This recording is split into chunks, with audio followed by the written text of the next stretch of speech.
2026-27 ಸಾಲಿನ ಮುಂಗಡ ಪತ್ರವನ್ನು ಮಾನ್ಯ ಮುಖ್ಯಮಂತ್ರಿಗಳಂತ ಸಿದ್ದರಾಮಯ್ಯನವರು 17ನೇ ಬಜೆಟ್ ಅನ್ನು ಮಂಡಿಸಿದ್ದಾರೆ. ಅಂದು ಗುಜರಾತಿನ ಹಣಕಾಸು ಸಚಿವರು ನಮ್ಮ ರಾಜ್ಯದ ಹಿಂದಿನ ರಾಜ್ಯಪಾಲರಾಗಿದ್ದಂಥ ಶ್ರೀ ವಜುಭಾಯಿ ವಾಲಾ ಅವರು ಇದ್ದಾಗ 18 ಬಜೆಟ್ ಅನ್ನು ಮಂಡನೆ ಮಾಡಿದ್ದಾರೆ ದೇಶದಲ್ಲಿ. 2ನೇ ಸ್ಥಾನದಲ್ಲಿ ನಮ್ಮ ಮುಖ್ಯಮಂತ್ರಿಗಳು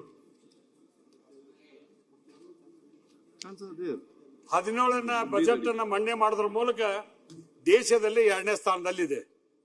ಅದಕ್ಕೆ ನಾನು ಮುಖ್ಯಮಂತ್ರಿಗಳಿಗೆ ವಿಶೇಷವಾಗಿ ಬಸವಣ್ಣವರ ಅನುಯಾಯಿಯಾಗಿ ಸರ್ವರಿಗೂ ಸಮಬಾಳು ಸರ್ವರಿಗೂ ಸಮಪಾಲು ಎಂಬ ನಾಣ್ಣುಡಿಯಂತೆ 1995ರಿಂದ 96ರಿಂದ 2026-27ರವರೆಗೆ ಆರ್ಥಿಕ ಇಲಾಖೆಯ ಜವಾಬ್ದಾರಿಯನ್ನು ವಹಿಸಿಕೊಂಡು ಮಾನ್ಯ ಮುಖ್ಯಮಂತ್ರಿಗಳು 4,48,004 ಕೋಟಿಗಳು ದಾಖಲೆಯ ಬಜೆಟ್ ಅನ್ನು ಮಂಡನೆ ಮಾಡಿಸಕ್ಕೆ ಇಡೀ ರಾಜ್ಯದ ಜನ ಮಾನ್ಯ ಮುಖ್ಯಮಂತ್ರಿಗಳು ಒಳ್ಳೆ ಬಜೆಟ್ ಅನ್ನು ಕೊಟ್ಟಿದ್ದಾರೆ ಅಂತಕೊಂಡು ಹೇಳಿ ಇವತ್ತು ಚರ್ಚೆ ಪ್ರಾರಂಭ ಆಗಿದೆ. ಅದ್ರ ಬಗ್ಗೆ ಹೊಟ್ಟೆ ಕಿಚ್ಚಿನಿಂದ ವಿರೋಧ ಪಕ್ಷಗಳು ಮಾತನಾಡ್ತಕ್ಕಂಥದ್ದು ಅವ್ರ ಕರ್ತವ್ಯ, ಅವ್ರು ಮಾತನಾಡಲಿ.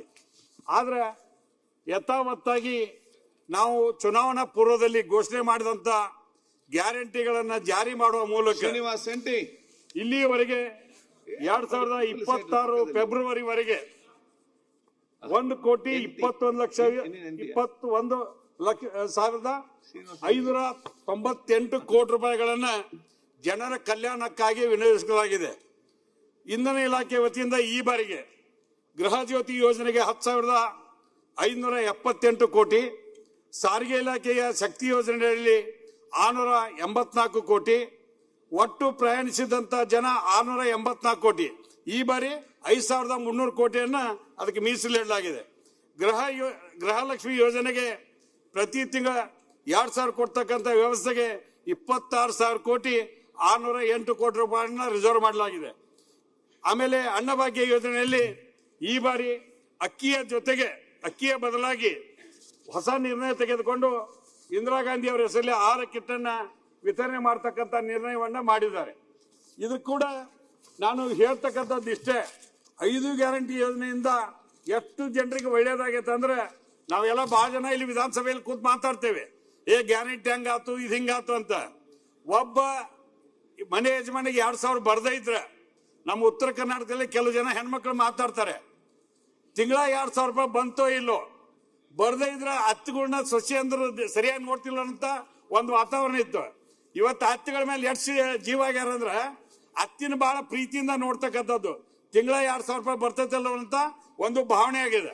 ಅದರಿಂದ ಕೆಲವು ಮಂದಿ ಒಳ್ಳೊಳ್ಳೆ ಕೆಲಸ ಮಾಡ್ಕೊಂಡಾರ, ಅದರಿಂದ ಒಳ್ಳೆ ಕೆಲಸ ಆಗಿದೆ.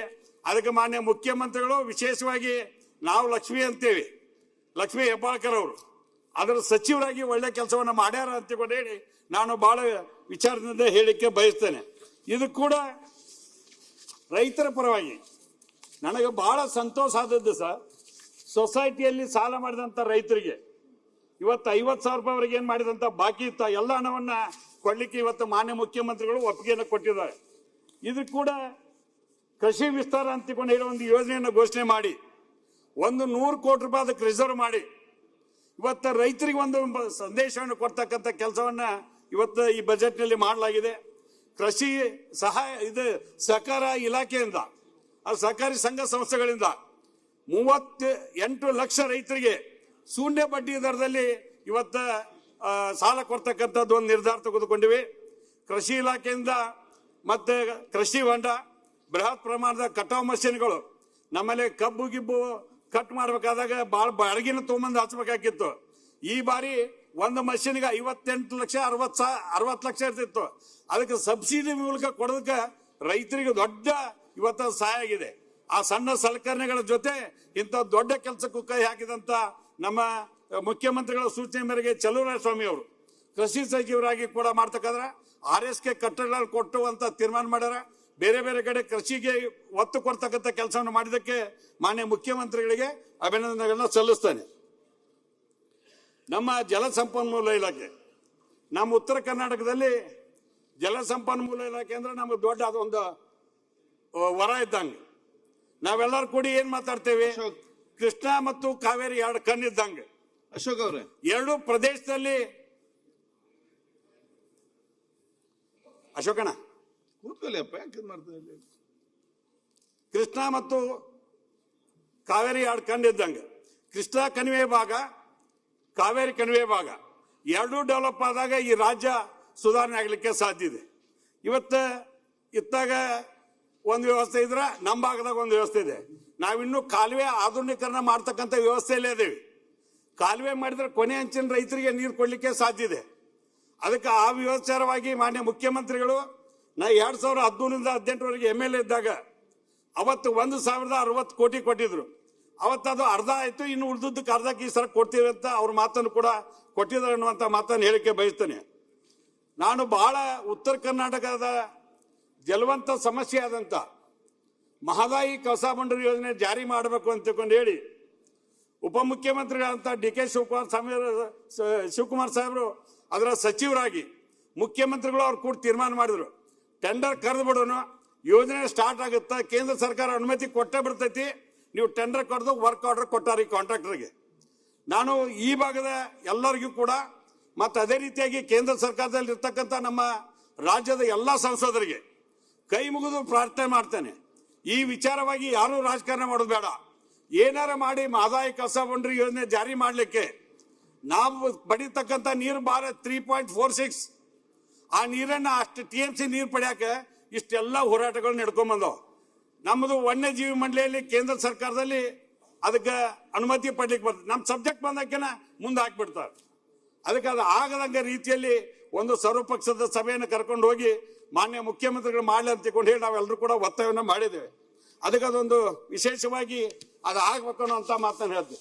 ಎರಡನೇ ಸರ್, ಕೃಷ್ಣ ಯೋಜನೆ ನಮ್ಮ ಬಾಗಲಕೋಟೆ ಮತ್ತು ಬಿಜಾಪುರ ಭಾಗದ ಎಲ್ಲ ಶಾಸಕರು ಮತ್ತು ಈ ಗುಲ್ಬರ್ಗಾ ಭಾಗದ ಶಾಸಕರು ಎಲ್ಲ ಇಲ್ಲಿದೆ ಸರ್. ಇದು ಯಾದಗಿರಿ ಸೇರಿದಂಗೆ ಕಲ್ಯಾಣ ಕರ್ನಾಟಕ ನಮ್ದು ಕಿತ್ತೂರು ಕರ್ನಾಟಕ ಸೇರಿದಂಗನ ಎಲ್ಲ ಶಾಸಕರು ಅದೇ ಸರ್. ಅದು ಕೃಷ್ಣ ಕಣಿವೆಗೆ ಬರೀ ಲ್ಯಾಂಡ್ ಅಕ್ವಿಷನ್ಗೆ ಹೆದರಿ ಬಿಟ್ಟಿದ್ದೀವಿ ನಾವೆಲ್ಲರೂ.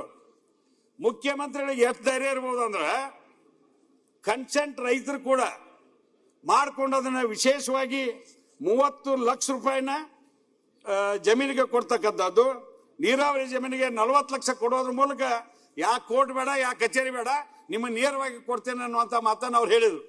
ಹೇಳಿದ ನಂತರ ಇವತ್ತು ಅದು ಪ್ರೊಸೆಸ್ ಮುಂದುವರೆದಿದೆ. ನಾನು ಹೇಳ್ತಕ್ಕಂಥದ್ದು ಇಷ್ಟೇ ಸರ್, ಈ ಯೋಜನೆಯನ್ನ ರಾಷ್ಟ್ರೀಯ ಯೋಜನೆ ಅಂತ ಘೋಷಣೆ ಮಾಡಬೇಕು. ಅಂದಾಗ ಮಾತ್ರ ಇದೆಲ್ಲ ರಾಜ್ಯ ಸರ್ಕಾರದಿಂದ ಆಗ್ತಕ್ಕಂಥದ್ದಲ್ಲ. ಇವತ್ತು ಹೇಳ್ತಾರೆ ಇಲ್ಲ ರಾಜ್ಯ ಸರ್ಕಾರ ಏನು ಕೊಟ್ಟಿಲ್ಲ, ಏನು ಮಾಡಿಲ್ಲ ಅಂತೇಳಿ. ಕೇಂದ್ರ ಸರ್ಕಾರದಾಗಿದ್ದ ಬರೋದು ಎಷ್ಟೈತಿ ಬಾಕಿ ಅದನ್ನ ಹೇಳಿ ಮೊದಲ ರಾಜ್ಯಕ್ಕೆ ಕೊಟ್ಟರೆ ನಾವು ಬೇಕಾದ್ ಮಾಡಕ್ ಸಾಧ್ಯ ಇದೆ. ಅಂತದ್ರ ಕಡೆ ಆ ಭಾಗದಾಗ ಕೂಡ ವಿರೋಧ ಪಕ್ಷದವ್ರ ಮೇಲೆ ಟೀಕೆ ಮಾಡೋದಲ್ಲ, ಕೇಂದ್ರದಿಂದ ಹಣ ಕೊಟ್ರೆ ನಾವು ಏನಾರ ಮಾಡಕ್ ಸಾಧ್ಯ ಐತೆ ಅನ್ನುವಂತ ವ್ಯವಸ್ಥೆನೂ ಕೂಡ ಅವ್ರ ಗಮನಕ್ಕೆ ತರಲಿಕ್ಕೆ ಬಯಸ್ತೇನೆ ಸರ್. ವಿಶೇಷವಾಗಿ ನಮ್ಮ ಸೌದತ್ತಿ ಇರ್ತಕ್ಕಂಥ ನವೀಲ್ ತೀರ್ಥ ಆ ಇಂದಿರಾಗಾಂಧಿ ಅಣೆಕಟ್ಟಿಗೆ ಸರ್ ಕೆಳಭಾಗದಾಗ ಅಣ್ಣ ಅಶೋಕ್ ಶಿವಲಿಂಗೌಡ್ರೆ, ಏನು ನೀವೆಲ್ಲ ಸೀನಿಯರ್ಸ್ ಆಗಿ ಮಾಡ್ತೀರಿ? ಕೆಳಭಾಗದಲ್ಲಿ ಮಲಪ್ರಭಾ ನದಿಗೆ ಅಡ್ಡಲಾಗಿ ಅಕ್ಕೋಡ ಕಟ್ಟಿ ಆ ನೀರನ್ನ ತಡೀತಕ್ಕ ಎಲ್ಲಿಯೂ ನೀರು ಪೋಲಾಗದಂಗ ಒಂದು ತೀರ್ಮಾನವನ್ನ ಮಾಡಕತ್ತೀವಿ. ಇದು ಕೂಡ ಹುಬ್ಳಿ ಧಾರವಾಡದಲ್ಲಿ ಇರ್ತಕ್ಕಂಥ ನಮ್ಮ ಪ್ರಸಾದ ಬೈವ್ರ ಕ್ಷೇತ್ರ ಕೆಂಪಕೆರೆಗೆ ನೀರು ತುಂಬಿಸ್ತಕ್ಕಂಥ ಯೋಜನೆ, ಧಾರವಾಡ ಜಿಲ್ಲೆಯ ಕಲಘಟಗಿ ತಾಲೂಕಿನ ಕೆರೆಗಳಿಗೆ ಬೇಡ್ತಿ ನದಿಯಿಂದ ನೀರನ್ನ ತುಂಬಿಸುವ ಯೋಜನೆ, ಮತ್ತಿದ್ರು ಕೂಡ ಬೆಂಗಳೂರಿಗೆ ವಿಶೇಷವಾಗಿ ರಾಷ್ಟ್ರ ಮಟ್ಟದಲ್ಲಿ ಲೆಕ್ಕ ಹಾಕಿದಾಗ ಬೆಂಗಳೂರು ಬಹಳ ಮಹತ್ವ ಅಂತೀವಿ. ಅದಕ್ಕೆ 7,000 ಕೋಟಿ ರೂಪಾಯಿ ಅಭಿವೃದ್ಧಿ ಮಾಡಲಿಕ್ಕೆ ಒಂದು ದೊಡ್ಡ ನಿರ್ಣಯವನ್ನ ಮುಖ್ಯಮಂತ್ರಿಗಳು ಉಪಮುಖ್ಯಮಂತ್ರಿಗಳು ತೀರ್ಮಾನ ತೆಗೆದುಕೊಂಡು ಇವತ್ತ ಬೆಂಗಳೂರನ್ನ ಅಭಿವೃದ್ಧಿ ಮಾಡ್ತಕ್ಕಂಥದ್ದು ಕೂಡ ಕೋಟ್ ಮಾಡಿದ್ದಾರೆ ಈ ಬಜೆಟ್ನಲ್ಲಿ. ಅದು ಕೂಡ ಒಳ್ಳೆಯದು ಅನ್ನೋದನ್ನ ತಮ್ಗೆ ಹೇಳಲಿಕ್ಕೆ ಬಯಸ್ತೇನೆ. ಮತ್ತೆ ಈ ಸಣ್ಣ ನೀರಾವರಿ ಇಲಾಖೆ ಸರ್, ನಾವೆಲ್ಲರೂ ಬಹಳ ಲೈಟ್ ಆಗಿ ತಿಳ್ಕೊಂಡಿದ್ದೀವಿ ಸಣ್ಣ ನೀರಾವರಿ ಇಲಾಖೆ ಏನ್ ಮಾಡ್ಬೋದು ಅಂತ. ಬೋಸರಾಜ್ ಅವರು ಸಚಿವರಾಗಿ ಮುಖ್ಯಮಂತ್ರಿಗಳ ಸೂಚನೆ ಮೇರೆಗೆ ಸಣ್ಣ ನೀರಾವರಿ ಇಲಾಖೆಯಿಂದ ರಾಜ್ಯಾದ್ಯಂತ check dam, bridge cum barrage, ಕೆರೆಗಳ ಅಭಿವೃದ್ಧಿ, ರೈತರಿಗೆ ಬೋರ್ವೆಲ್ ಎಲ್ಲ ಮಾಡಿ ಒಂದು ಸಣ್ಣ ನೀರಾವರಿ ಇಲಾಖೆಗೆ ಒಂದು ವಿಶೇಷವಾದಂತ ಕಾಯಕಲ್ಪವನ್ನು ಕೊಟ್ಟಾರ. ಅದಕ್ಕೆ ಅವ್ರಿಗೂ ಕೂಡ ಅಭಿನಂದನೆ ಸಲ್ಲಿಸ್ತೇನೆ. ನನ್ನ ಧಾರವಾಡ ಜಿಲ್ಲೆಯ ನವಲಗುಂದ ವಿಧಾನಸಭಾ ಕ್ಷೇತ್ರದ ಅಣ್ಣಿಗಿರಿ ತಾಲೂಕಿನ ಕಿತ್ತೂರು ಗ್ರಾಮಕ್ಕೆ 9.5 ಕೋಟಿ ರೂಪಾಯಿ ಕೆರೆ ಅಭಿವೃದ್ಧಿ ಮಾಡಲಿಕ್ಕೆ ಕೊಟ್ಟಿದ್ದಾರೆ ಈ ಬಜೆಟ್ನಲ್ಲಿ. ಮತ್ತೆ ಶಾಲಾ ಶಿಕ್ಷಣ ಇಲಾಖೆ ಸರ್, ನನಗೆ ಮಧು ಬಂಗಾರಪ್ಪನವರು ಶಾಲಾ ಶಿಕ್ಷಣ ಸಚಿವರು, ಏನು ಮಧು ಬಂಗಾರಪ್ಪನವ್ರಿಗೆ ಇಂಥ ಖಾತೆ ಕೊಟ್ಬಿಟ್ರಲ್ಲ, ಇವ್ರು ಹೆಂಗೆ ಮಾಡ್ತಾರೆ ಅಂತ ನಾ ತಿಳ್ಕೊಂಡಿದ್ದೆ.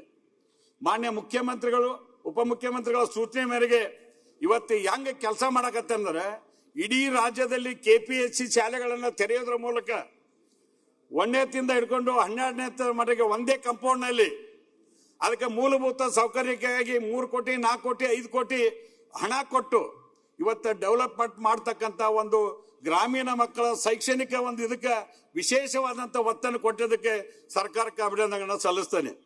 ಇದು ಕೂಡ ಶಾಲಾ ಕಾಲೇಜುಗಳಲ್ಲಿ ಪ್ರವೇಶ ಪಡೆಯುವುದು ಬಹಳ ಕಠಿಣ ಆಗಿತ್ತು. ಇವತ್ತು ಆ ಹಾಜರಾತಿ ಮತ್ತು ಫಲಿತಾಂಶ ಹೆಚ್ಚು ಮಾಡಲಿಕ್ಕೆ ನಮ್ಮ ಎಲ್ಲ ಶಿಕ್ಷಕರು ರಾಜ್ಯಾದ್ಯಂತ ಇವತ್ತು ತಾವು ಕ್ರಮವನ್ನು ತೆಗೆದುಕೊಳ್ತಾ ಇದ್ದಾರೆ. ಅದಕ್ಕೆ DDP ಅವರು ಸಂಬಂಧಪಟ್ಟಂತ ಇಲಾಖೆಯವರಿಗೆ ಮೇಲಿನ ಮೇಲೆ ಮೀಟಿಂಗ್ ಮಾಡಿ ಅದಕ್ಕೊಂದು ವಿಶೇಷವಾದಂಥ ವ್ಯವಸ್ಥೆಯನ್ನು ಮಾಡಕತ್ತಾರೆ. ಅದಕ್ಕೆ ನಾನು ಅವರಿಗೆ ಅಭಿನಂದನೆ ಸಲ್ಲಿಸೋದ್ರ ಮೂಲಕ 640 ಕೋಟಿ ರೂಪಾಯಿ ಇವತ್ತು ಶಾಲಾ ಕಾಲೇಜುಗಳಿಗೆ ಕಟ್ಟಡ ಮತ್ತು ಪೀಠೋಪಕರಣ ಎಲ್ಲ ವ್ಯವಸ್ಥೆಗೆ ಅವರು ತೀರ್ಮಾನ ಮಾಡ್ಯಾರ.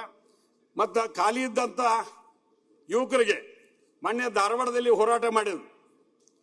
ಆ ಹೋರಾಟ ಮಾಡಿದಂಥ ಹುಡುಗರು ವಿದ್ಯಾರ್ಥಿಗಳು ನೌಕರಿಗಾಗಿ ಕಳೆದ 3-4-5-6 ವರ್ಷ ಹಂಗ ವೇಟ್ ಮಾಡಕತ್ತಾರ. ಅವರು ಸ್ಟಡಿ ಮಾಡಿ ಮಾಡಿ ಇಡೀ ರಾಜ್ಯದಿಂದ ಆ ಬೆಂಗಳೂರಿಗೆ ಸ್ಟಡಿ ಮಾಡಲಿಕ್ಕೆ ಬಂದು ಕ್ಯಾಂಪ್ ಹಾಕ್ತಾರೆ. 1 ಲಕ್ಷಕ್ಕಿಂತ ಹೆಚ್ಚು ಜನ ಅಲ್ಲಿರ್ತಾರೆ. ಆ ಹೋರಾಟ ಮಾಡ್ತಕ್ಕಂಥ ವ್ಯವಸ್ಥೆ ಬಂದಾಗ ಕನಿಷ್ಠ ನನ್ನ ಇದನ್ನ ಟೋಟಲ್ ಲೆಕ್ಕ ಹಾಕಿದೆ, ಒಂದು 50,000 ಜನ ಇವತ್ತು ನೇಮಕಾತಿ ಮಾಡ್ತಕ್ಕಂಥಕ್ಕೆ ಮುಖ್ಯಮಂತ್ರಿಗಳು ಗಟ್ಟಿ ನಿರ್ಧಾರ ತೆಗೆದುಕೊಂಡ್ರ ಇಡೀ ಸದನ ಅವರಿಗೆ ಅಭಿನಂದನೆಗಳನ್ನ ಹೇಳ್ಬೇಕಾಗತ್ತೆ. ಆ ಹುಡುಗರು ಹೋರಾಟ ಮಾಡಿದ್ರು ಮೊನ್ನೆ. ಆ ಹುಡುಗರಿಗೆ ಏನೋ ಬೇರೆ ತಲೆ ಎತ್ತಿದ್ದಕ್ಕೆ ಹೋದ್ರೆ ಅವ್ರು ಯಾರು ಮಾತು ಕೇಳಿಲ್ಲ. ನೀವು ಯಾರು ಏನು ಹೇಳಕ್ ಬರಬೇಡ್ರಿ, ನಾವ್ ಏನಿದ್ರು ನಮ್ಮ ನೌಕರಿ ಬೇಕನ್ನೋ ಅಂತ ಒತ್ತಾಯವನ್ನು ಮಾಡಿದ್ರು. ಅದಕ್ಕೆ ಅವರಿಗೆ ಸ್ಪಂದನೆ ಮಾಡಿ ಮಾನ್ಯ ಮುಖ್ಯಮಂತ್ರಿಗಳು 50,000ಕ್ಕಿಂತ ಹೆಚ್ಚು ಈ ಬಾರಿನೇ ಅಪಾಯಿಂಟ್ಮೆಂಟ್ ಮಾಡಲಿಕ್ಕೆ ನಿರ್ಧಾರವನ್ನು ತೆಗೆದುಕೊಂಡ್ರ ಅದಕ್ಕೆ ಅವರಿಗೆ ಅಭಿನಂದನೆಗಳನ್ನ ಸಲ್ಲಿಸ್ತೇನೆ. ಆಮೇಲೆ ಚಿಕ್ಕ ಮಕ್ಕಳಿಗೆ ಮೊಬೈಲ್ ಕೊಡ್ತಕ್ಕಂಥದ್ದು, ಆ ಮೊಬೈಲ್ನಿಂದ ಕೆಟ್ಟ ಪರಿಣಾಮ ಆಗ್ತಕ್ಕಂಥದ್ದು ಅದು ತಪ್ಪಬೇಕು ಅಂತ ಹೇಳಿ 16 ವರ್ಷದ ಒಳಗಿನ ಮಕ್ಕಳಿಗೆ ಸಾಮಾಜಿಕ ಜಾಲದ ಬಳಕೆಯನ್ನ ನಿರ್ಬಂಧ ಮಾಡ್ತಕ್ಕಂಥ ತೀರ್ಮಾನ ತೆಗೆದುಕೊಂಡಾರೆ. ನಾನು ಡಾಕ್ಟರ್ ಸುಧಾಕರ್ ಅವರು ಉನ್ನತ ಶಿಕ್ಷಣ ಸಚಿವರು, ಅವರು ವೈದ್ಯರು ಉನ್ನತ ಶಿಕ್ಷಣ ಕೊಟ್ಟರು ಅಂತ ನಾ ತಿಳ್ಕೊಂಡಿದ್ದೆ. ಆದರೆ ಉನ್ನತ ಶಿಕ್ಷಣವನ್ನ ಯಾವ ರೀತಿಯಾಗಿ ಸುಧಾರಣೆ ಮಾಡಕ್ಕೆ ಸಾಧ್ಯ ಇದೆ, ಅದು ಯೂನಿವರ್ಸಿಟಿ ಆಗಿರ್ಬೋದು, ಪದವಿ ಕಾಲೇಜುಗಳಾಗಿರ್ಬೋದು, ITI ಕಾಲೇಜ್ ಆಗಿರ್ಬೋದು, ಅವನು ವಿಶೇಷವಾಗಿ ಯಾವ ರೀತಿ ಡೆವಲಪ್ ಮಾಡ್ಬೇಕಂತ ಅವ್ರದೇ ಒಂದಾದಂಥ ನೀಲಿ ನಕ್ಷೆಯನ್ನ ಮಾಡ್ಕೊಂಡು ಅವರು ತೀರ್ಮಾನ ಮಾಡುತ್ತಾರೆ. ವಿಶ್ವವಿದ್ಯಾಲಯದಲ್ಲಿ ಖಾಲಿ ಇರ್ತಕ್ಕಂಥ 1000 ಹುದ್ದೆಗಳನ್ನ ಮತ್ತು ಇತರೆ ಹುದ್ದೆಗಳನ್ನ ತುಂಬಲಿಕ್ಕೆ ಕೂಡ ತೀರ್ಮಾನ ಮಾಡಿದ್ದಕ್ಕೆ ಅವರಿಗೆ ಅಭಿನಂದನೆ ಹೇಳ್ತೀನಿ. ನಾನು ದಿನೇಶ್ ಗುಂಡೂರಾವ್ ಸಾಹೇಬ್ರು ಇಲ್ಲಿ ಇದ್ದಂಗಿಲ್ಲ, ಆರೋಗ್ಯ ಸಚಿವರು, ಅವರು ಡಾಕ್ಟರ್ ಅಲ್ಲ, ಅವರಿಗೆ ಆರೋಗ್ಯ ಸಚಿವರು ಮಾಡಿದ್ರಲ್ಲ ಅಂತಂದೆ ನಾನು ನನ್ನ ಹಂತದಾಗ ವಿಚಾರ ಮಾಡೋ ಒಬ್ಬ ರೈತಾಗಿ ಏನು ಮಾಡಬಹುದು ಅನ್ನೋಂಥ ವಿಚಾರವನ್ನು ಚರ್ಚೆ ಮಾಡ್ತಿದ್ವಿ. ಆದ್ರೆ ಆರೋಗ್ಯ ಸಚಿವರಾಗಿ ಬಹಳ ದೊಡ್ಡವನೇ, ತಾವು ಕೂಡ ಆರೋಗ್ಯ ಸಚಿವರಾಗಿದ್ದೀರಿ ಸರ್. ತಮ್ಮ ಕಾಲದಲ್ಲಿ ಕೂಡ ಒಳ್ಳೆ ಕೆಲಸಗಳಾಗಿದ್ವು. ಅದೇ ಸೇಮ್ ಮಾಡಲಲ್ಲಿ ನಮ್ಮ ಇದ್ದಂತ ತಾಲೂಕು ಆಸ್ಪತ್ರೆಗಳನ್ನ ಮೇಲ್ದರ್ಜೆಗೆ ಏರ್ಸಕ್ಕಂಥದ್ದು, ಜಿಲ್ಲಾ ಆಸ್ಪತ್ರೆಗಳನ್ನ ಸೂಪರ್ ಸ್ಪೆಷಾಲಿಟಿ ಆಸ್ಪತ್ರೆಗಳನ್ನ ಮಾಡ್ತಕ್ಕಂಥದ್ದು. ಕಾರವಾರದವ್ರು ಹೇಳ್ತಿದ್ರು, ಯಾರು ಮಾತು ಎತ್ತಿದ್ರು ಕೂಡ ಕಾರವಾರದವರು ನಮಗೆ ಸೂಪರ್ ಸ್ಪೆಷಾಲಿಟಿ ಆಸ್ಪತ್ರೆ ಬೇಕು ಅಂತ. ಯಾರೂ ಮಾಡ್ರಕ್ಕಾಗಿಲ್ಲ ಅಂತ ಕೆಲಸ ಮಾಡಿದ್ರು. ಮತ್ತೆ PHಗಳನ್ನ CHA ಆಗಿ ಮಾಡಿದ್ರು. ಆಮೇಲೆ PHಗಳು CHA ಮಾಡಿದ್ರು. ಅದಕ್ಕೆ ಮೂಲಭೂತವಾಗಿ ಕಟ್ಟಡ ಕಟ್ಟಲಿಕ್ಕೆ ದುಡ್ಡು ಕೊಟ್ರು. ಇವತ್ತು ಒಂದೇ ಸಲ ಇನ್ಫ್ರಾಸ್ಟ್ರಕ್ಚರು ಮತ್ತೆ ಮೇಲ್ದರ್ಜೆಗೆ ಇರ್ತಕ್ಕಂಥ ಕೆಲಸ ಮಾಡಿದ್ದು ಯಾವ್ದಾರು ಸರ್ಕಾರ ಇದ್ರೆ ಅದು ಸನ್ಮಾನ್ಯ ಸಿದ್ದರಾಮಯ್ಯ ಅವರ ನೇತೃತ್ವದ ಸರ್ಕಾರ ಅಂತ ತಿಳ್ಕೊಂಡು ಹೇಳಿ ಬಹಳ ಹೆಮ್ಮೆಯಿಂದ ಹೇಳಿಕೆ ಬಯಸ್ತೇನೆ. ಇದ್ರ ಕೂಡ ಖಾಲಿ ವೈದ್ಯರ ನೇಮಕಾತಿ, ಎಲ್ಲೆಲ್ಲಿ ಖಾಲಿ ಅದರ ವೈದ್ಯರನ್ನ ನೇಮಕಾತಿ ಮಾಡ್ಕೊಳ್ಳಿಕ್ಕೆ ಕೂಡ ಕ್ರಮವನ್ನು ತೆಗೆದುಕೊಳ್ತಾ ಇದ್ದಾರೆ. ಮತ್ತು ಮಹಿಳಾ ಮತ್ತು ಮಕ್ಕಳ ಕಲ್ಯಾಣ ಇಲಾಖೆ, ನಾನು ಕೂಡ ಅದರ ಸಮಿತಿಯ ಅಧ್ಯಕ್ಷನಾಗಿದ್ದೆ. ನಮ್ಮ ಸಹೋದರಿ ಶ್ರೀಮತಿ ಲಕ್ಷ್ಮೀ ಹೆಬ್ಬಾಳ್ಕರ್ ಅವರು ಸಂತೋಷ್ ಕರ್ಣ ಗೃಹಲಕ್ಷ್ಮಿ ಒಂದು ಆ ಇಲಾಖೆಗೆ ಹೆಚ್ಚು ಅನುದಾನ, ಇಡೀ ರಾಜ್ಯದ ಮಹಿಳೆಗೆ ತಿಂಗಳ 2,000 ರೂಪಾಯಿ. ಆದ್ರೂ ಕೂಡ ಗೃಹಲಕ್ಷ್ಮಿ ಆ ಯೋಜನೆಯಲ್ಲಿ ಮಾತೃಪೂರ್ಣ ಗರ್ಭಿಣಿ ಬಾಣಂತಿಯರಿಗೆ ಅಂಗನವಾಡಿ ಕೇಂದ್ರಗಳಲ್ಲೇ ಮಧ್ಯಾಹ್ನದ ಬಿಸಿ ಊಟ, ಅಂಗನವಾಡಿ ಕಟ್ಟಡ ಕಟ್ಟಲಿಕ್ಕೆ ವಿಶೇಷವಾದಂತ ಒತ್ತು ಕೊಟ್ಟರು. ಮಾನ್ಯ ಮುಖ್ಯಮಂತ್ರಿಗಳ ಸೂಚನೆ ಮೇರೆಗೆ ಅಕ್ಕ ಹೇಳಿದೆ, ನೀವು ಕೊಟ್ರೆ ಇದು ಒಂದೇ ಸಲ ಕೊಡಬೇಕು, ನಮ್ಗೆ 10 ಅಂಗನವಾಡಿ ಬೇಕು, 5 ಅಂಗನವಾಡಿ ಬೇಕಂತ ಕೇಳಿದಾಗ ಧಾರಾಳವಾಗಿ ಕೊಡ್ತಕ್ಕಂಥ ತೀರ್ಮಾನ ಮಾಡ್ರೆ. ಅದಕ್ಕೆ ಅವ್ರಿಗೂ ಕೂಡ ಅಭಿನಂದನೆ ಹೇಳ್ತೇನೆ. ಇನ್ನು ಸಮಾಜ ಕಲ್ಯಾಣ ಇಲಾಖೆ ಎಚ್ ಸಿ ಮಾದೇವಪ್ಪನವರು PWD ಸಚಿವರಾಗಿ ಅವರು ಒಳ್ಳೆ ಕೆಲಸವನ್ನು ಕೂಡ ಮಾಡಿದ್ರು. ಅವಾಗ ಈ ಬಾರಿ ಅವರಿಗೆ ಸಮಾಜ ಕಲ್ಯಾಣ ಇಲಾಖೆ ಹೆಚ್ಚು ಕೆಲಸ ಮಾಡಲಿಕ್ಕೆ ಪ್ರಯತ್ನವನ್ನು ಮಾಡಕತ್ತಾರೆ. ಆದ್ರೆ ಅನುದಾನ ಬಹಳ ಕಡಿಮೆ ಅಂತ ಕೆಲವು ಜನ ಮಾತಾಡ್ತಾರೆ. ಇದ್ದ ಅನುದಾನದಲ್ಲಿ ಸಮರ್ಥವಾಗಿ ದುಡ್ಡು ಕೊಡ್ತಕ್ಕಂಥ ಕೆಲಸವನ್ನು ಮಾಡ್ಯಾರ. ಅದು ಕೂಡ ಪ್ರತಿ ಜಿಲ್ಲೆಗೆ ಒಂದು ಬಾಲಕಿಯರ ಒಂದು ಬಾಲಕರ 62 ಮೆಟ್ರಿಕ್ ನಂತರದ ವಿದ್ಯಾರ್ಥಿ ನಿಲಯಗಳನ್ನ ಪ್ರಾರಂಭ ಮಾಡಲಿಕ್ಕೆ ತೀರ್ಮಾನ ಮಾಡ್ಯಾರ. ಮತ್ತೆ ಮಹಿಳೆಯರ ಉದ್ಯೋಗ ಮಾಡ್ತಕ್ಕಂಥವ್ರಿಗೆ ಎಲ್ಲಿ ಸಿಟಿಗೆ ಬಂದು ಉದ್ಯೋಗ ಮಾಡ್ಬೇಕಂತಾರೆ SC ಜನಾಂಗದವರು. ಆ ಮಹಿಳೆಯರಿಗೆ ಬೆಂಗಳೂರು, ಹುಬ್ಬಳ್ಳಿ, ಧಾರವಾಡ, ಮೈಸೂರು, ಮಂಗಳೂರು, ಬೆಳಗಾವಿ ಮತ್ತು ಕಲಬುರಗಿ ನಗರಗಳಲ್ಲಿ ಉದ್ಯೋಗಸ್ಥ ಮಹಿಳೆಯರಿಗೆ ವಸತಿ ನಿಲಯ ಸ್ಥಾಪನೆಗೆ ನಿರ್ಧಾರ ಮಾಡ್ಯಾರ. ರಾಜ್ಯದ ಅಲೆಮಾರಿ ಜನಾಂಗದವರು ಅವರು ಕೂಡ ಬಹಳ ದೊಡ್ಡ ಸಂಖ್ಯೆಯಲ್ಲಿ ಅದಾರ. ಅವ್ರನ್ನ ಬಹಳ ಮೈನ್ಯೂಟ್ ಅಂತ ನಾವು ತಿಳ್ಕೊಂಡೇವಿ. ಅವರಿಗೆ ಕಂದಾಯ ವಿಭಾಗಕ್ಕೆ ಒಂದರಂತೇವಿ 4 ವಿಶೇಷ ವಸತಿ ಶಾಲೆಗಳನ್ನ ಪ್ರಾರಂಭ ಮಾಡ್ತಕ್ಕಂಥ ತೀರ್ಮಾನ ಮಾಡ್ಯಾರ. 150 ಸಂಖ್ಯಾಬಲದ ಹೊಸ 50 ಮೆಟ್ರಿಕ್ ನಂತರದ ವಿದ್ಯಾರ್ಥಿ ನಿಲಯಗಳನ್ನ ಪ್ರಾರಂಭ ಮಾಡ್ಬೇಕಂತ ತೀರ್ಮಾನ ಮಾಡ್ಯಾರ. 150 ಸಂಖ್ಯಾಬಲದ 50 ವಿದ್ಯಾರ್ಥಿ ನಿಲಯಗಳನ್ನ ಪ್ರಾರಂಭ ಮಾಡ್ಬೇಕಂತ ತೀರ್ಮಾನ ಮಾಡ್ಯಾರ. ಇವೆಲ್ಲ ಯೋಜನೆ ಏನಂದ್ರೆ, ಯಾರು ನಾವು ಹಳ್ಳಿಯಾಗಿದ್ದ ಸಿಟಿ ಕಲಿಯಕ್ಕೆ ಬರ್ತೀವಲ್ರಿ, ಒಂದು ಹಾಸ್ಟೆಲ್ ಪಡಿಬೇಕಾದ್ರೆ ಬಹಳ ದೊಡ್ಡ ಸಮಸ್ಯೆ. ಆ ಸಮಸ್ಯೆಗೆ ಪರಿಹಾರವನ್ನು ಕಂಡು ಹಿಡಿತಕ್ಕಂಥ ಕೆಲಸವನ್ನ ಸನ್ಮಾನ್ಯ ಮಾದೇವಪ್ಪನವ್ರು ಮಾಡ್ಯಾರ. ಅದ್ರ ಕೂಡ ರೋಡ್ಗಳಿಗೆ ದುಡ್ಡು ಕೊಟ್ಟಾರ, ಅದ್ರ ಕೂಡ ಭವನಗಳಿಗೆ ದುಡ್ಡು ಕೊಟ್ಟಾರ. ಇಂಥ ಒಳ್ಳೆ ಕೆಲಸವನ್ನು ಮಾಡ್ಯಾರ. ಅವ್ರಿಗೂ ಕೂಡ ಅಭಿನಂದನೆ ಹೇಳ್ತೇನೆ.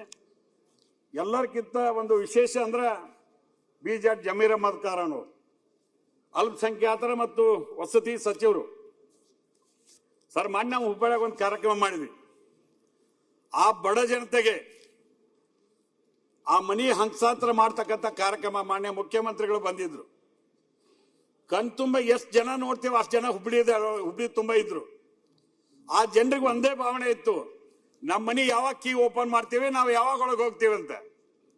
ಅವರು ಆಕಳ ತೊಗೊಂಬಂದು ಒಳಗೆ ಬಂದು ಆಕಳ ಒಳಗೆ ಬಿಟ್ಟು ನಮ್ಮಲ್ಲಿ ಮಾಡ್ತಾರೆ. ಹಂಗ ಪದ್ಧತಿ ಅದು.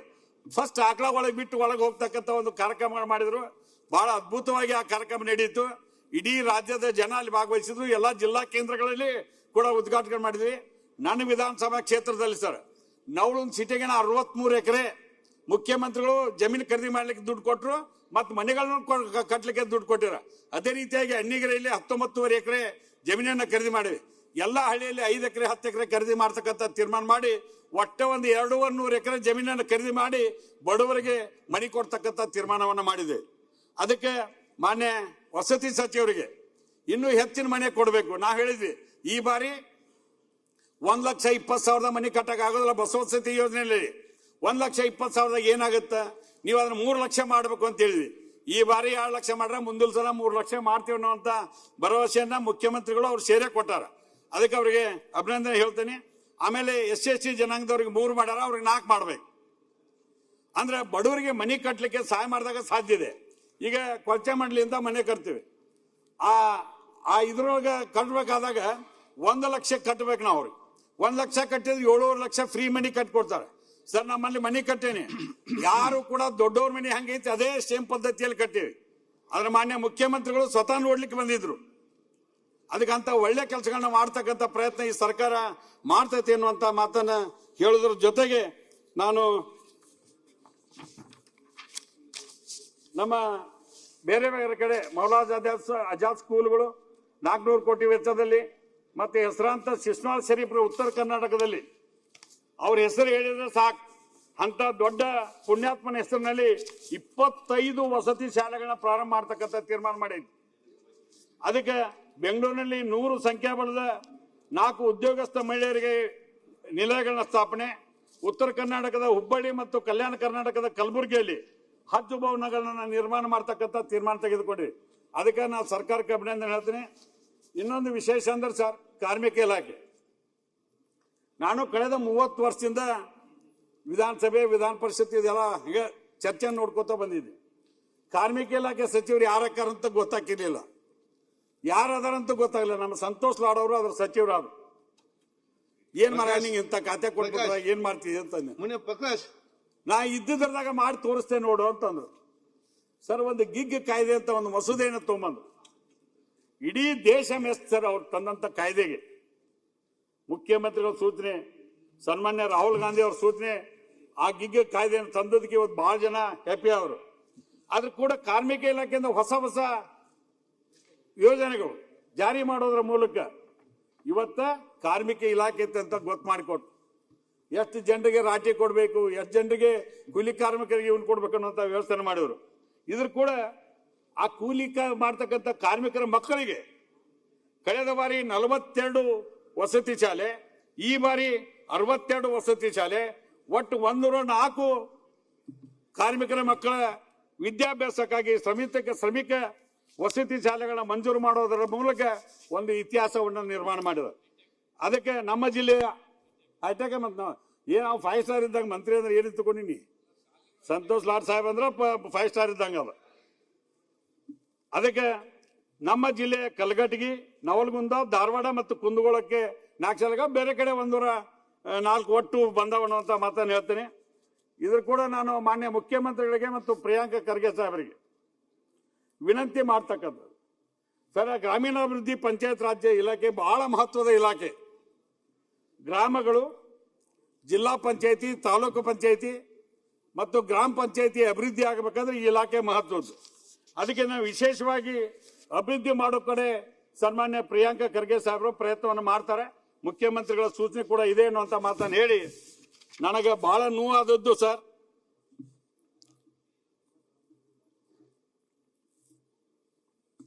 ಕೇಂದ್ರ ಸರ್ಕಾರ ಇತ್ತೀಚೆಗೆ PBG ರಾಮ್ಜಿ ಯೋಜನೆ ಜಾರಿಯಿಂದ ನರೇಗಾ ಯೋಜನೆ ಹಕ್ಕು ಆಧಾರ ರಹಿತ ದೃಷ್ಟಿಕೋನ ದುರ್ಬಲವಾಗಿ ಮಹಾತ್ಮ ಗಾಂಧೀಜಿಯವರ ಗ್ರಾಮ ಸ್ವರಾಜ್ಯ ಕಲ್ಪನೆಗೆ ವಿರುದ್ಧವಾಗಿದೆ. ನಾನು ಇಷ್ಟೇ ಮನವಿ ಮಾಡ್ತಕ್ಕಂಥದ್ದು, ನರೇಗಾ ಯೋಜನೆಯನ್ನು ಪುನಃ ಸ್ಥಾಪಿಸಬೇಕು. ಕೇಂದ್ರ ಸರ್ಕಾರಕ್ಕೆ ಆಗ್ರಹ ಮಾಡಬೇಕು. ಅಗತ್ಯವಿದ್ದಲ್ಲಿ ಕಾನೂನು ಹೋರಾಟ ಮಾಡಬೇಕು. ಮಹಾತ್ಮ ಗಾಂಧೀಜಿಯವರ ಹೆಸರಿನಲ್ಲಿರುವ ನರೇಗಾ ಯೋಜನೆಗೆ ಹೆಸರು ಬದಲಾಯಿಸಿದ್ದಕ್ಕೆ ಅವರಿಗೆ ಗೌರವ ಸಲ್ಲಿಸಲು ಗ್ರಾಮೀಣಾಭಿವೃದ್ಧಿ ಪಂಚಾಯತ್ ರಾಜ್ ಇಲಾಖೆಯಿಂದ ರಾಜ್ಯದಲ್ಲಿರ್ತಕ್ಕಂಥ ಎಲ್ಲ ಪಂಚಾಯತಿಗಳಿಗೆ ನಾವು ಮಹಾತ್ಮ ಗಾಂಧಿಯವರನ್ನ ಹೆಸರಿಡುವುದರ ಮೂಲಕ ಅವರಿಗೆ ದೊಡ್ಡ ಸ್ಥಾನದಲ್ಲಿ ಮೊದಲೇ ಹೆಂಗಿದ್ರಂಗೆ ಹೆಸರಿಡ್ತಕ್ಕಂಥ ಕೆಲಸವನ್ನು ಮಾಡೇವಿ. ಸರಿ, ಈ ಯೋಜನೆಯಿಂದ, ನರೇಗಾ ಯೋಜನೆಯಿಂದ ಒಂದು ಪಂಚಾಯತಿಗೆ ಕನಿಷ್ಠ 1 ಕೋಟಿ ಅಥವಾ 2 ಕೋಟಿ 3 ಕೋಟಿವರೆಗೂ ಕೆಲಸ ಮಾಡಿದಂತ ಉದಾಹರಣೆ ನಮ್ಮ ಎದುರಿಗಿದೆ. ಅದಕ್ಕೆ ನೀವು ಟೀಕೆ ಏನ್ ಮಾಡ್ತಿಲ್ಲ, ತಾವು ಅದ್ರ ಕಡೆ ಲಕ್ಷ್ಯ ಕೊಟ್ಕೊಂಡು ಇವತ್ತು ಮೊದ್ಲೇಕ 100% ಅವ್ರದೇ ಇತ್ತು, ಈಗ ಪೂರ್ತಿ ನಮ್ಮ ಮೇಲೆ ಹಾಕಿರಿ. 40-60 ರೇಷಿಯೋ ಏನೋ ಮಾಡಿರಿ. ಅದಕ್ಕೆ ಅದನ್ನ ಬದಲಾವಣೆ ಮಾಡಬೇಕು ಅನ್ನೋಂಥ ಒತ್ತಾಯವನ್ನ ನೀವು ಕೇಂದ್ರ ಸರ್ಕಾರಕ್ಕೆ ಒತ್ತಾಯವನ್ನು ಮಾಡಬೇಕು ಅಂತ ಕೇಳ್ತೇನೆ. ಇನ್ನು ಜಲ್ ಜೀವನ್ ಮಿಷನ್ ಅದೆಲ್ಲ ಕೂಡಿ ಬಾಕಿ 19,102 ಕೋಟಿ ಬಾಕಿ ಇದೆ. ನಮ್ಮ ಬಜೆಟ್ ಕಡಿಮೆ ಆಗ್ತೀವಿ ಅಂತ ಹೇಳ್ತೇವೆ. ಇಲ್ಲ, ಬರೋದಿಷ್ಟು ಬಾಕಿ ಇಟ್ಕೊಂಡು ಬಜೆಟ್ ಕಡಿಮೆ ಆಗೈತೆ ಅಂತ ಇಲ್ಲಿ ಕುಂತ ಹೇಳಿದ್ರೆ ಏನ್ ಹೇಳ್ಬೇಕು ಸರ್? 19,000 ಕೋಟಿ ಕೊಟ್ರೆ ಎಷ್ಟು ಇವತ್ತ ಎಲ್ಲಾ ಕ್ಷೇತ್ರಗಳಿಗೆ ಅಭಿವೃದ್ಧಿ ಮಾಡಬಹುದಿತ್ತು. ಅದೇ ರೀತಿಯಾಗಿ ಅದಕ್ಕೆ 10,433 ಅನುದಾನವನ್ನು ನಿಗದಿಪಡಿಸಿದೆ. ಸರ್, ADB ನೆರವಿನೊಂದಿಗೆ 5,197 ಕೋಟಿ ವೆಚ್ಚದಲ್ಲಿ 7,110 ಕಿಲೋಮೀಟರ್ ಗ್ರಾಮೀಣ ರಸ್ತೆಗಳನ್ನು ಅಭಿವೃದ್ಧಿಪಡಿಸುವ ಪ್ರಗತಿಪಥ ಯೋಜನೆಗೆ 500 ಕೋಟಿಗಳನ್ನ ಅನುದಾನ ಇವತ್ತು ಮೀಸಲಿರಿಸಲಾಗಿದೆ. ಸರ್, ಹಳ್ಳಿಗೆ ನಾವು ಗ್ರಾಮೀಣ ಪ್ರದೇಶದಲ್ಲಿ ಬಂದವರು ಎಲ್ಲರೂ ಒಂದು ಗ್ರಾಮೀಣ ರಸ್ತೆಯನ್ನು ಅಭಿವೃದ್ಧಿಪಡಿಸಿ ಆ ರಸ್ತೆ ಮಾಡಿಬಿಟ್ರೆ ರೈತರ ಹೊಲದ ಜಮೀನು ಸರ್ 10 ಲಕ್ಷ ಇದ್ರೆ 20 ಆಗತ್ತೆ, 20 ಲಕ್ಷ ಇದ್ರೆ 40 ಲಕ್ಷ ಆಗತ್ತೆ. ಹೊಲದ ಲಾವಣಿ ಅಂತ ನಾವು ಮಾಡಕ್ ಕೊಡ್ತೀವಲ್ಲ, 10,000 ಕೇಳ್ತಿದ್ರೆ ಅವ್ನು 20,000 ಹೊಲ ಮಾಡ್ತಾನೆ. ಯಾರ ರೋಡ್ ಮಾಡಿರ್ತಾರ ಆ ಫೋಟೋ ಹಾಕೋತಾರ ಸರ್ ಜನರು. ಅದಕ್ಕೆ ಇದೊಂದು ಬಹಳ ಮಹತ್ವವಾದಂತ ಯೋಜನೆ. ಅದಕ್ಕೆ ಗ್ರಾಮೀಣ ಇದಕ್ಕೆ ವಿಶೇಷವಾದಂತ ಒತ್ತನ್ನು ಕೊಡಬೇಕು ಅನ್ನುವಂತ ಮಾತನ್ನು ಹೇಳ್ತೀನಿ. ಮಾನ್ಯ ಮುಖ್ಯಮಂತ್ರಿಗಳಿಗೆ ಮನವಿ ಮಾಡಿದೆ, ಸ್ವಲ್ಪ ಬ್ರದರ್, ಮಾನ್ಯ ಮುಖ್ಯಮಂತ್ರಿಗಳಲ್ಲಿ ಪ್ರಗತಿ ಪಥ ಯೋಜನೆ ಜೊತೆಗೆ ರೈತ ಪಥ ಯೋಜನೆಯನ್ನು ತರಬೇಕು ಅಂತ ಒತ್ತಾಯ ಮಾಡಿದ್ವಿ. ಅದಕ್ಕೂ ಕೂಡ ಪ್ರತಿ ವರ್ಷ ಪ್ರತಿ ತಿಂಗಳ ಒಂದು 50 ಪ್ರತಿ ವರ್ಷ ಒಂದು 50 ಕಿಲೋಮೀಟರ್ ಕೊಟ್ರೆ ನಮ್ಗೆ ದೊಡ್ಡ ಅನುಕೂಲ ಆಗ್ತೈತೆ ಅನ್ನುವಂತ ಮಾತನ್ನ ಹೇಳುವುದರ ಜೊತೆಗೆ ಇದೊಂದು ವಿಶೇಷವಾದಂತ ಗ್ರಾಮೀಣಾಭಿವೃದ್ಧಿ ಇಲಾಖೆಗೆ ಒತ್ತನ್ನ ಕೊಡಬೇಕು ಅಂತ ಕೇಳ್ತೀನಿ. ಅದಕ್ಕೆ ಪ್ರಿಯಾಂಕಾ ಖರ್ಗೆ ಸಾಹೇಬ್ರಿಗೂ ಕೂಡ ಒಳ್ಳೆ ಕೆಲಸವನ್ನು ಮಾಡಕತ್ತಾರ, ಅವ್ರಿಗೆ ಅಭಿನಂದನೆ ಕೂಡ ಸಲ್ಲಿಸ್ತೇನೆ. ಮತ್ತೆ ನಮ್ಮ ಡಿ ಸುಧಾಕರ್ ಅವರು ಅಂಕಿಅಂಶದ ಸಚಿವರು, ಅವರು ಕೂಡ ಹೆಚ್ಚು ಕೆಲಸವನ್ನ ಮಾಡ್ತಕ್ಕಂಥ ಪ್ರಯತ್ನವನ್ನು ಮಾಡತ್ತೀವಿ. ನಗರಾಭಿವೃದ್ಧಿ ಸಚಿವರಾದಂತ ಭೈರತಿ ಸುರೇಶ್ ಅವರು ಸರ್, ಯಾವ್ದಾರ ಮಹಾನಗರ ಬೃಹತ್ ಬೆಂಗಳೂರು ಮತ್ತು ಹುಬ್ಳಿ ಧಾರವಾಡ, ಬೆಳಗಾಂ, ಶಿವಮೊಗ್ಗ, ಮೈಸೂರು ಇವೆಲ್ಲ ಡೆವಲಪ್ ಆಗ್ಬೇಕಂದ್ರೆ ನಗರಾಭಿವೃದ್ಧಿ ಇಲಾಖೆ ಸರ್, ಈ ಇಲಾಖೆಗೆ ಎಷ್ಟು ದುಡ್ಡು ಕೊಟ್ಟರು ಕೂಡ ಕಡಿಮೆ. ಯಾಕಂದ್ರೆ ಈಗೆಲ್ಲ ಕಾಸ್ಟ್ಲಿ ಜಗತ್ತು, ಅದನ್ನ ಡೆವಲಪ್ಮೆಂಟ್ ಮಾಡ್ಬೇಕಂತದ್ದು ಕೂಡ ಅಷ್ಟು ಅವಶ್ಯಕತೆ ಇದೆ. ಒಂದು ರಸ್ತೆ ಬೇಕಂತಾರ, ಒಳಚರಂಡಿ ಬೇಕಂತಾರ, ಕುಡಿ ನೀರು ಬೇಕಂತಾರ, ಎಲ್ಲ ಕಡೆ 24x7 ಬೇಕಂತಾರ. ಅದಕ್ಕೆ ವಿಶೇಷವಾದಂತ ಒತ್ತನ್ನ ಕೊಡಬೇಕು ಅಂತ ಮಾನ್ಯ ಮುಖ್ಯಮಂತ್ರಿಗಳಿಗೆ ವಿಶೇಷವಾದಂತ ಪ್ರಯತ್ನ ಮಾಡಬೇಕು ಅನ್ನೋಂಥ ಮಾತನ್ನು ಹೇಳ್ತೇನೆ.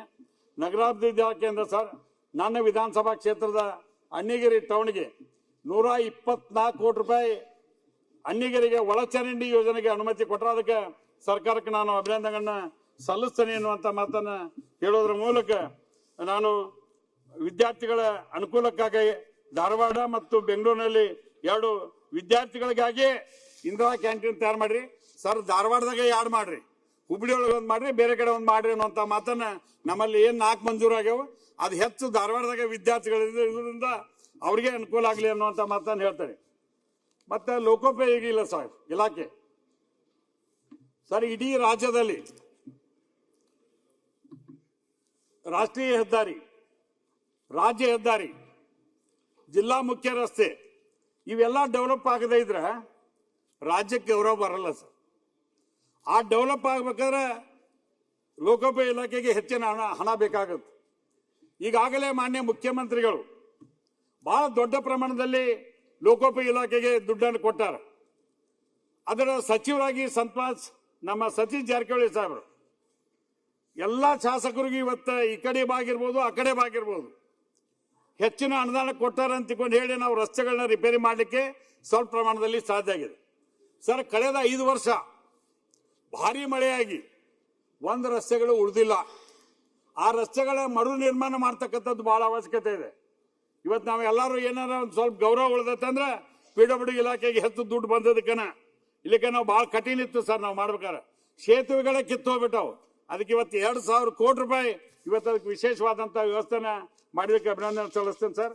ನಾನು ಈ ಯೋಜನೆಗೆ ಜಾರಿಗಾಗಿ 2,200 ಕಿಲೋಮೀಟರ್ ರಾಜ್ಯ ಹೆದ್ದಾರಿ, 3,500 ಕಿಲೋಮೀಟರ್ ಜಿಲ್ಲಾ ಮುಖ್ಯ ರಸ್ತೆಗಳನ್ನ ನಿರ್ಮಾಣ ಮಾಡಲಿಕ್ಕೆ 5,776 ಕೋಟಿ ಇವತ್ತು ಮೀಸಲನ್ನ ಇಡಲಾಗಿದೆ. ನಾನು MB ಪಾಲ್ ಸರ್ ಬಂದಿಲ್ಲ ಕಾಣ್ತೈತಿ. ನಾನು MB ಪಾಲ್ ಸರ್ ಒಂದು ಹೇಳುದು, ನಮ್ಗೆ CC ಪಾಲ್ ಹಿಂದೆ ಸಚಿವರಾಗಿದ್ರು PWDಗೆ, ಅವರು ಪದೇ ಪದೇ ನಾನು ಫೋನ್ ಮಾಡ್ತಾರೆ, ಈ ರೋಡ್ ಮಾಡ್ಸೋ ಆ ರೋಡ್ ಮಾಡ್ಸೋ ಅಂತ. ಅಂದ್ರೆ ವ್ಯವಸ್ಥೆ ಅಂದ್ರೆ ಎಲ್ಲವೂ ರೋಡ್ ಕೆಟ್ಟವಂತ ಅವ್ರು ನನಗೆ ಫೋನ್ ಮಾಡಿ ಹೇಳ್ತಾರೆ. ನಮ್ಮ ಕ್ಷೇತ್ರ ಮೇಲೆ ಅವ್ರು ಹಾಕಿ ಹೋಗ್ಬೇಕಾಗಿರ್ತದೆ. ಇದಕ್ಕಿಂತ ಒಂದು ಹೆಚ್ಚಾಗಿ ಸರ್, ನಾವು ಕೈಗಾರಿಕೆ ಎಲ್ಲಿ ಇರಬೇಕು ಅಂದ್ರೆ ಓನ್ಲಿ ಬೆಂಗಳೂರು, ಹುಬ್ಳಿ ಧಾರವಾಡ, ಬೆಳಗಾಂ, ಶಿವಮೊಗ್ಗ, ಮೈಸೂರು ಅಂತ ತಿಳ್ಕೊಂಡ್ಬಿಟ್ಟಿವಿ. ಯಾಕೆ ಸರ್ ತಾಲೂಕಾ ಪ್ಲೇಸ್ನೇ ಮಾಡಬಾರ್ದು? ನಮ್ದು ಹುಬ್ಳಿ ಬಾಜುಕ ಇದೆ, ನವಲಗುಂದ, ಅಣ್ಣಿಗೇರಿ. ನಾವು ಎಲ್ಲಿ ಜಮೀನು ಐತೆ ಅಲ್ಲಿ ಕೊಡ್ಲಿಕ್ಕೆ ತಯಾರಿದ್ದೇವೆ. ನೀವು ತಾಲೂಕಾ ಮಟ್ಟದಲ್ಲಿ ಕೂಡ ಬೆಳೆಸಲಿಕ್ಕೆ ಪ್ರಯತ್ನ ಮಾಡಿದ್ರೆ ಯುವಕರಿಗೆ ಉದ್ಯೋಗ ಸಿಗಲಿಕ್ಕೆ ಸಾಧ್ಯ ಇದೆ. ಅದಕ್ಕೆ ನಾನು ವಿಶೇಷವಾಗಿ MB ಪಾಲ್ ಸರ್ ಮನವಿ ಮಾಡ್ತೀವಿ.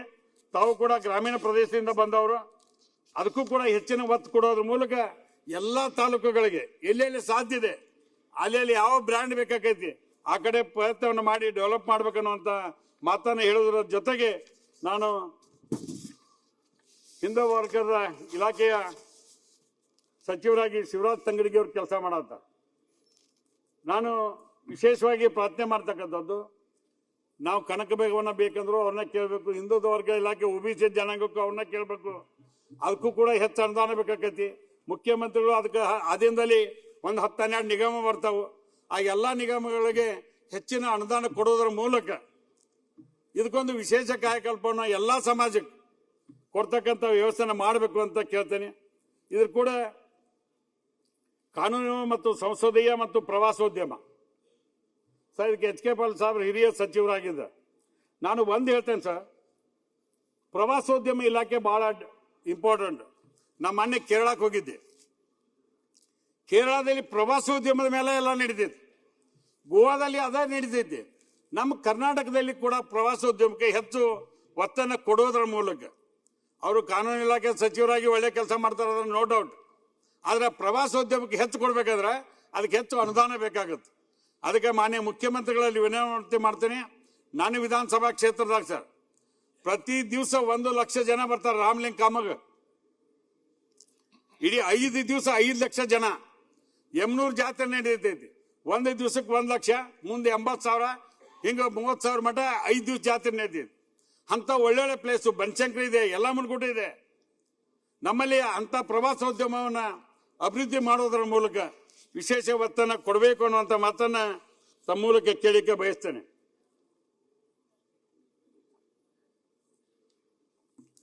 ಸಾರಿಗೆ ಮತ್ತು ಮುದ್ರಾಯ ಸರ್, ರಾಮಲಿಂಗಾರೆಡ್ಡಿ ಸಾಹೇಬರಿದ್ರು ಸಚಿವರು, ಬಹಳ ಒಳ್ಳೆ ಕೆಲಸವನ್ನು ಮಾಡಬೇಕು ಅಂತ ಪ್ರಯತ್ನ ಮಾಡ್ತಾರೆ ಸರ್. ನಾವೆಲ್ಲ ಶಾಸಕರು ಇಲ್ಲಿದ್ದೇವೆ. ಯಾವ ಹಳ್ಳಿಗೆ ಹೋಗ್ತೀವಿ, ಒಂದು ಬಸವಂತರ ಗುಡಿ, ಒಂದು ಹನುಮಂತರ ಗುಡಿ, ಒಂದು ಕಲ್ಮೇಶ್ವರ ಗುಡಿ, ಮಾರುತಿ ಗುಡಿ, ಒಂದು 5 ಗುಡಿ ಕೇಳ್ತಾರೆ. ಅವ್ರೇನು ಒಂದೇ ಕೇಳೋದೇ ಇಲ್ಲ. ಆದ್ರೆ ಅನುದಾನಕ್ಕೆ ಅದಕ್ಕೆ ಹೆಚ್ಚಿಗೆ ಬೇಕಾಗತ್ತೆ. ನಾವು ರಾಮಲಿಂಗಾರೆಡ್ಡಿ ಸಾಹೇಬ್ರ ಕಡೆ ಹೋಗಿ ಒಂದು ಪಟ್ಟಿ ಕೊಟ್ಕೊಳ್ಕಿನ ಇಷ್ಟು ಹೆಂಗೆ ಕೊಡೋಕ್ಕಾಗತ್ತಪ್ಪ, 1 ಹೇಳುವಂತಾರೆ. ಅದ್ರಾಗ ಅವ್ನು 4 ಕೊಟ್ಟಿದ್ದವಲ್ಲ, 1 ಕೊಟ್ಟೆ 3 ಮಂದಿ ನಮ್ಮ ಸಿಟ್ಟು ಹಾಕತ್ತಾರ. ಅದಕ್ಕೆ ಎಲ್ಲ ಶಾಸಕರದ್ದು ಒಂದು ನಮ್ಮ ಮನವಿ ಸರ್, ಆ ದೇವಸ್ಥಾನಗಳಿಗೆ ಹೆಚ್ಚು ದುಡ್ಡು ಕೊಡ್ತಕ್ಕಂಥ ತೀರ್ಮಾನವನ್ನ ಮುಖ್ಯಮಂತ್ರಿಗಳಿಗೆ ಒತ್ತಾಯ ಮಾಡ್ತೇನೆ. ಏನಾರು ಮಾಡಿ ಅದಕ್ಕೆ ಹೆಚ್ಚಿನ ಅನುದಾನ ಕೊಡಬೇಕು ಅಂತ. ಅದ್ರ ಕೂಡ ಗೃಹ ಇಲಾಖೆಯಿಂದ, ನಮ್ಮ ಮುದ್ರಾ ಇಲಾಖೆಯಿಂದ ಇವತ್ತು ವೈಷ್ಣವ ದೇವಿಗೆ ಹೋಗ್ತಕ್ಕಂಥ ಯಾತ್ರಿಗಳಿಗೆ 5,000 ರೂಪಾಯಿ ಸಹಾಯಧನ ಕೊಡಬೇಕು ಅಂತ ತೀರ್ಮಾನ ಮಾಡಿ. ಇದೊಂದು ದೊಡ್ಡ ಒಳ್ಳೆಯ ಬೆಳವಣಿಗೆ. ಆ ರೀತಿಯಾಗಿ ಮಾಡ್ತಕ್ಕಂಥದ್ದು ಒಳ್ಳೆಯದು ಅನ್ನುವಂಥ ಮಾತನ್ನು ಹೇಳಿ, ನಾನು ಸ್ತ್ರೀ ಶಕ್ತಿ ಯೋಜನೆ ಅವರ ಅಂಡ್ರ ಬರ್ತದೆ. ಶಕ್ತಿ ಯೋಜನೆ ಸರ್, ಮಹಿಳೆಯರು ಎಷ್ಟು ನೆನೆಸಾಗ್ತಾರೆ ಸರ್. ಹಳ್ಳಿಯಿಂದ ಹೋಗ್ಬೇಕಾದಾಗ ಅವ್ರು ಹೇಳಿದ್ರು, ನನ್ನ ಮನೆ ಧರ್ಮಸ್ಥಳಕ್ಕೆ ಹೋಗಿ ಬಂದೆ, ರಾಘವೇಂದ್ರ ಮಠಕ್ಕೆ ಹೋಗಿ ಬಂದೆ, ಬನಶಂಕರಿಗೆ ಹೋಗಿ ಬಂದೆ ಅಂತ ತಿಳ್ಕೊಂಡು ಹೇಳಿ, ಇಡೀ ರಾಜ್ಯದ ಮಹಿಳೆಯರು ಬಸ್ಸಿನಲ್ಲಿ ಉಚಿತವಾಗಿ ಓಡಾಡ್ಲಿಕ್ಕೆ ಏನು ಅವಕಾಶ ಮಾಡಿ ಕೊಟ್ಟಿರಲ್ಲ. ಈ ಸರ್ಕಾರಕ್ಕೆ ಎಷ್ಟು ಕೃತಜ್ಞತೆ ಹೇಳಿದ್ರು ಕೂಡ ಕಡಿಮೆ. ಅಂತ ವ್ಯವಸ್ಥೆಯಲ್ಲಿ ಇವತ್ತು ಹೆಣ್ಣು ಮಕ್ಕಳು ಎಲ್ಲರೂ ನಾವು ಕೂಡ ಮಹಿಳೆಯರು ಸಬಲೀಕರಣವಾಗಿ ಕೆಲಸ ಮಾಡ್ಬೋದು ಅನ್ನೋಂಥ ಒಂದು ಮೆಸೇಜ್ ಅನ್ನು ಕೊಡೋದ್ರ ಮೂಲಕ ಒಂದು ಒಳ್ಳೆಯ ಕೆಲಸವನ್ನು ಮಾಡಿರಿ. ಮತ್ತು ನಾನು ರಾಮಲಿಂಗಾರೆಡ್ಡಿ ಸಾಹೇಬರಿಗೆ ಒಂದು ಹೇಳ್ಬಿಡ್ತೀನಿ ಸರ್, ಹೊಸ ಬಸ್ಗಳನ್ನು ನೀವು ಖರೀದಿ ಮಾಡಕತ್ತೀರಿ, ಇನ್ನೂ ಹೆಚ್ಚಿನ ಪ್ರಮಾಣದಲ್ಲಿ ಖರೀದಿ ಮಾಡಿ ಎಲ್ಲ ಹಳೆ ಗಾಡಿಗಳು ಇವತ್ತೇನು ಸ್ಕ್ರಾಪ್ ಮಾಡಿ ಕೇಂದ್ರ ಸರ್ಕಾರ ಒಂದು ರೂಲ್ ಏನು ತಂದಿದೆ, ಹಳೆ ಬಸ್ಗಳನ್ನ ಸ್ಕ್ರಾಪ್ ಮಾಡಬೇಕು ಅಂತೇಳಿ ಹೊಸ ಬಸ್ಗಳನ್ನ ಖರೀದಿ ಮಾಡಿ ಒಂದು ಇತಿಹಾಸವನ್ನು ಮಾಡಾಕತ್ತೀರಿ. ನಿಮ್ಮ ಇಲಾಖೆಯಿಂದ ಒಳ್ಳೆ ಕೆಲಸ ನಡೆದಿದೆ ಅನ್ನುವಂಥ ಮಾತನ್ನ ಹೇಳಿ, ಮುಖ್ಯಮಂತ್ರಿಗಳಿಗೆ ಮುದ್ರಾ ಇಲಾಖೆಗೆ ಹೆಚ್ಚನವನ್ನು ಕೊಡಬೇಕು ಅಂತ ತಿಳ್ಕೊಂಡು ಹೇಳಿ ಒತ್ತಾಯ ಮಾಡ್ತೇನೆ. ಅದಕ್ಕೆ ನಾನು ಅವರಿಗೆ ಹೆಚ್ಚಿನ ಅನುದಾನವನ್ನು ಎಲ್ಲ ಶಾಸಕರು ಕೊಡ್ರಿ, ಮತ್ತು ನನಗೊಬ್ಬ ಕೊಡಿ ಅಂತ ಅನ್ನಂಗಿಲ್ಲ, ಕೊಡಬೇಕು ಅನ್ನುವಂಥ ಮಾತನ್ನು ಹೇಳುವುದರ ಮೂಲಕ ಇವತ್ತು ಟೋಟಲ್ ಆಗಿ ಮಾನ್ಯ ಮುಖ್ಯಮಂತ್ರಿಗಳು ಮಂಡಿಸಿದಂಥ ಬಜೆಟ್ ನಾನು ಒಂದು ಅಂಕಿಅಂಶವನ್ನು ಕೊಡಲಿಕ್ಕೆ ಬಯಸ್ತೇನೆ ಸರ್. 1995-96 10,859 ಕೋಟಿ ಬಜೆಟ್, 96-97 12,339, 97-98 13,644 ಕೋಟಿ. ಇವತ್ತದು ಹಂಗೆ ಹೆಚ್ಚಾಕೋದು ಒಂದು 4,48,000 ಕೋಟಿ. ಸಿದ್ದರಾಮಯ್ಯವ್ರ ಗ್ರಾಫ್ ಸರ ಸ್ವಲ್ಪ ಅಂತ ಇವರು ಶಾಸಕರ ಸ್ವಲ್ಪ ಒಂದು 5 ನಿಮಿಷ ತಡಿ ಬ್ರದ ಅಶೋಕ. ಶಾಸಕರೇ ಒಂದು 2 ಮಿನಿಟ್ ಮಾತಾಡೋದೇ ಬಿಡ್ರಲ್ಲ ಮುಖ್ಯಮಂತ್ರಿಗಳಿಗೆ. ವಿಜಯಣ್ಣ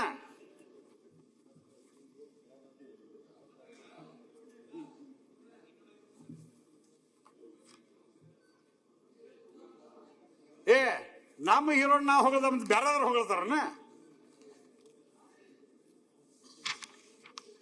ಮಾನ್ಯ ಮುಖ್ಯಮಂತ್ರಿಗಳೇ, ನಂದು ಕೇಳೋ ಮಟ್ಟ ಬಿಡೋದೇ ಇಲ್ಲ. ನಂದು ಕೇಳಬೇಕಾ ಮುಖ್ಯಮಂತ್ರಿಗಳು? ಅವ್ರದ್ದು ಮುಗಿಲಿ. ವಿಜಯ ಕಾಶ್ಯಪ್ನವ್ರದ್ದು, ಅಶೋಕ್ ಅವ್ರದ್ದು.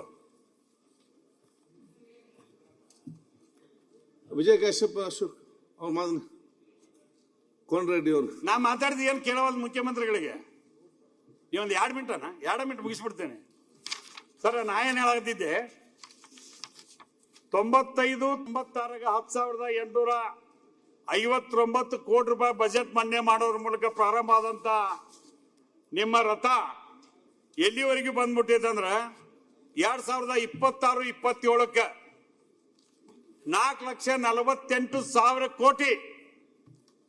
ಈ ದೇಶದಲ್ಲಿ ಯಾರಾದ್ರೂ 17 ಬಾರಿ ಬಜೆಟ್ ಅನ್ನ ಮಂಡನೆ ಮಾಡಿದ್ರ ಬಹಳ ಜನ ಮೊನ್ನೆ ಟೀಕೆ ಟಿಪ್ಪಣಿ ಮಾಡಕತ್ತಿದ್ರು. ಕುರುಬರಾವ್ ಇಷ್ಟು ಬಜೆಟ್ ನ ಮಂಡನೆ ಮಾಡಿದ ಹಂಗಂತ. ನಿಮ್ಗೆ ಗೊತ್ತಿರ್ಲಿ, ನಮ್ಮ ಅಪ್ಪ ಏನಾದ್ರು ಹೊಲ ಜಮೀನ್ ಖರೀದಿ ಮಾಡಿದ್ರೆ ಕುರುಬರ ಕಡೆದನ್ನ ಪೂಜೆ ಮಾಡಿಸ್ತಿದ್ದ. ಅಂತ ವ್ಯವಸ್ಥೆ ಏನ್ ತಪ್ಪಲ್ಲ, ಅದು ನಮ್ಮ ಹಿರಿಯರು ಮಾಡ್ಕೊಂಡ್ ಬಂದಂತ ಕಾಲ. ಅದಕ್ಕೆ ಕುರುಬರು ಬೋರ್ಡಿಗೆ ಒಳ್ಳೇದೈತೆ ಅಂತ ತಿಳ್ಕೊಂಡು ಹೇಳಿ ಇವತ್ತು ಈ ಒಳ್ಳೆ ಬಜೆಟ್ ಅನ್ನು ಕೊಟ್ಟಾರ ಅಂತ ತಿಳ್ಕೊಂಡು ಹೇಳಿ ಅವರಿಗೆ ಎಲ್ಲಾ ಶಾಸಕರ ಪರವಾಗಿ ಅಭಿನಂದನೆ ಹೇಳ್ತೇನೆ. ನಾನು ಪತ್ರಿಕೆಯವ್ರು ಬರ್ದಾರ ಸರ್ ಕೆಲವು ವಿಚಾರವನ್ನ. ಪತ್ರಿಕೆಯವ್ರು ಏನ್ ಬರ್ದಾರ ಸರ್, ಸಿದ್ದು ಎಕನಾಮಿಕ್ಸ್. ನಾನೇನ್ ತಿಳ್ಕೊಂಡೆ ಇವ್ರಿಗೆ ಏನು ಬಿಕಾಮ್ ಕಲ್ತಿರ್ಬೋದು ಅಥವಾ ಇದು ಇರ್ಬೋದು ಅಂತ ತಿಳ್ಕೊಂಡಿದ್ದೆ, ಅರ್ಥಶಾಸ್ತ್ರದ್ದು. ನಾ ಹೇಳಿದೆ ನಾ ಪ್ರಾಕ್ಟಿಕಲ್ ಆಗಿ ಎಲ್ಲ ಕಲ್ತೇನೆ ಕೊಂಡ್ರಿ, ನಾ ಎಲ್ಲಾ ವಿಚಾರವನ್ನು ತಿಳ್ಕೊಂಡೆ ಈ ವಿಚಾರ ಕಲ್ತದ್ದು ನಾನು ಎಕ್ಸ್ಪೀರಿಯನ್ಸ್ ಅಲ್ಲಿ ಮಾಡಿವೇನು ಅಂತ ಮಾತಾಡಿದ್ರು.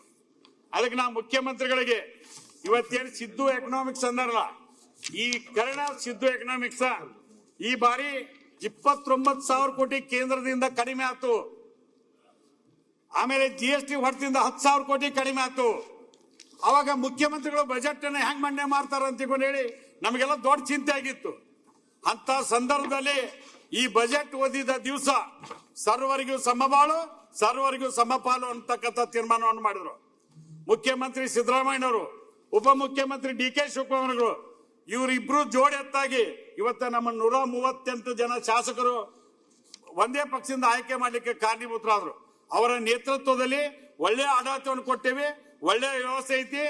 ನಮ್ಮ ಹೀರೋ ಬಹಳ ಚಂದ ಅದಾನ, ನಮ್ಮ ಹೀರೋ ಸಮರ್ಥ ಅದಾನ ಅನ್ನುವಂತ ಮಾತನ್ನ ಹೇಳೋದ್ರ ಜೊತೆಗೆ ಈ ಬಜೆಟ್ನಲ್ಲಿ ಕೇಂದ್ರ ಸರ್ಕಾರಕ್ಕೆ ದುಡ್ಡು ಕೊಡಿಸ್ತಕ್ಕಂಥ ಕೆಲಸ ಬರೇ ಬಿಜೆಪಿ ಅವರು ಟೀಕೆ ಮಾಡುದು, ಚೆಂಬ್ ಹಿಡ್ಕೊಳ್ಳೋದಲ್ಲ.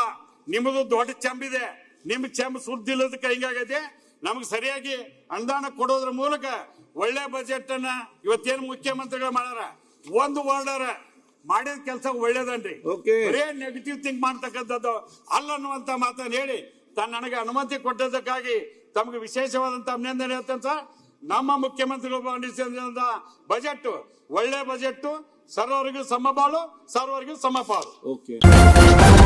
ನ್ಯೂಸ್ ಫಸ್ಟ್ ನಿರ್ಭೀತಿಯಿಂದ ನಿಮ್ಮ ಪರವಾಗಿ.